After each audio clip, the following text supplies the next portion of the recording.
کیا آپ کے گھر میں کوئی ایسی چیز ہے جو آپ کو بری یادوں کی طرف لے جاتی ہے؟ کوئی ایسی چیز جو آپ کو بار بار ماضی کے کسی مشکل وقت، کسی غلطی، کسی دردناک لمحے کی یاد دلاتی ہے، جسے آپ بھولنے یا پیچھے چھوڑنے کی کوشش کر رہے ہیں؟ اگر آپ کا جواب ہاں میں ہے تو برائے کرم میری اگلی بات پر غور کریں، کیونکہ یہ چیزیں آپ کو ایسے طریقے سے روک رہی ہو سکتی ہیں جس کا آپ کو اندازہ بھی نہیں۔ میں چاہتا ہوں کہ آپ بہت اہم بات کو سمجھیں۔ آپ کے ارد گرد موجود ہر چیز توانائی رکھتی ہے۔ آپ کے پاس موجود چیز کسی نہ کسی چیز کی یاد دلاتی ہے۔ اگر آپ اپنے گھر میں ایسی چیزیں رکھتے ہیں جو آپ کو ناکامیوں، دھوکہ دہی یا جدائی، مشکل وقت کی یاد دلاتی ہیں، تو آپ ہر دن اس منفی جذبات کو لاشعوری طور پر اپنے اندر جذب کر رہے ہیں۔ اور سب سے بری بات یہ ہے کہ اس کا اثر آپ کی زندگی کے ہر پہلو پر پڑتا ہے، بشمول آپ کے مالی حالت پر۔ میں نے ایک ایسے آدمی کو جانا جو کئی سالوں تک ایک منگنی کی انگوٹھی سنبھال کر رکھتا رہا، حالانکہ اس کا وہ رشتہ کبھی کامیاب نہ ہوا۔ وہ کہتا تھا کہ اب اس کے لیے یہ کوئی معنی نہیں رکھتی، کہ اس کے دل میں اس کا کوئی اثر باقی نہیں، مگر جب بھی وہ دراز کھولتا اور اس انگوٹھی کو دیکھتا تو اس کے سینے میں ایک عجیب سا بوجھ محسوس ہوتا۔ یہ بوجھ اتنا معمولی تھا کہ شاید محسوس نہ ہوتا، لیکن وہ وہاں تھا، اور جانتے ہیں اور کیا وہاں تھا؟ اس کے لیے آگے بڑھنے میں مشکلات، چاہیں وہ اس کی محبت کی زندگی ہو یا پیشہ ورانہ زندگی، وہ ایک ایسے نشان سے بندھا ہوا تھا جو اس کے لیے مشکل وقت کی یاد دلاتا تھا، اور یہ اسے واقعی نئی راہوں یا جگہ بنانے سے روک رہا تھا۔ ایک دن جب میں نے اس سے بات کر رہا تھا، میں نے پوچھا، اگر یہ انگوٹھی واقعی تمہارے لیے کوئی معنی نہیں رکھتی تو پھر تم اسے ابھی کیوں سنبھال کر رکھے ہوئے ہو؟ وہ کچھ لمحے خاموش رہا، پھر بولا، مجھے نہیں معلوم، شاید یہ مجھے یاد دلاتی ہے کہ میں کون تھا، میں نے کیا کچھ جھیلا ہے۔ میں نے اس سے کہا، لیکن کیا تم ماضی میں جینا چاہتے ہو یا ایک نیا مستقبل بنانا چاہتے ہو؟ یہی وہ لمحہ تھا جب اس نے ایک فیصلہ کیا۔ اگلے دن اس نے اس انگوٹھی سے چھٹکارا حاصل کر لیا، اور اندازہ لگائیں کچھ ہی عرصے میں اس کی زندگی میں ایک نیا شخص آیا، ایسا شخص جو واقعی اس کی زندگی میں مثبت تبدیلی لایا۔ لیکن سب سے حیران کن بات یہ تھی کہ اسی دوران اس کے کام میں بھی نئی راہیں کھلنے لگیں۔ ایسا محسوس ہوا جیسے اس نے اپنے جذباتی بوجھ کو چھوڑ کر اپنی زندگی میں اچھی چیزوں کے لیے جگہ بنا لی۔ اب میں چاہتا ہوں کہ تم اپنی زندگی کے بارے میں سوچو، کیا کوئی ایسی چیز ہے جسے تم جذباتی وابستگی کی وجہ سے سنبھالے ہوئے ہو، لیکن حقیقت میں وہ تمہیں ماضی میں قید رکھ رہی ہے؟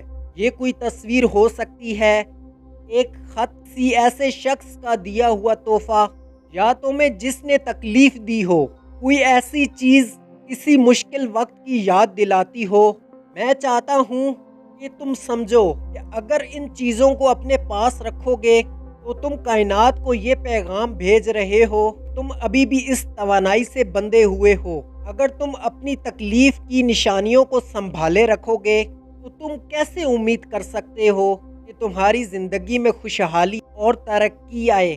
اگر تم سوچ رہے ہو، لیکن باپ میں اس چیز کو دیکھتا بھی نہیں، یہ بس کسی کونے میں رکھی ہے، تو مجھے تم سے ایک ایسی بات بولنی ہے جس پر شاید تم نے کبھی غور نہ کیا۔ تمہارا ذہن جانتا ہے کہ وہاں چیز موجود ہے، ہو سکتا ہے کہ تم اسے ہر روز نہ دیکھو، مگر تمہاری توانائی اس کی موجودگی کو محسوس کرتی ہے، اور یہ جذباتی بوجھ تمہارے فیصلوں، تمہارے مزاج، تمہارے اعتماد اور نئے مواقع کو دیکھنے کی صلاحیت پر اثر انداز ہوتا ہے۔ اب میں چاہتا ہوں کہ تم اپنے ارد گرد دیکھو اور ایک ایسی چیز پر غور کرو جس پر شاید تم نے کبھی توجہ نہ دی۔ تمہارے گھر میں کتنی ایسی چیزیں ہیں جو ٹوٹی پھوٹی، خراب، ناقابل استعمال ہیں،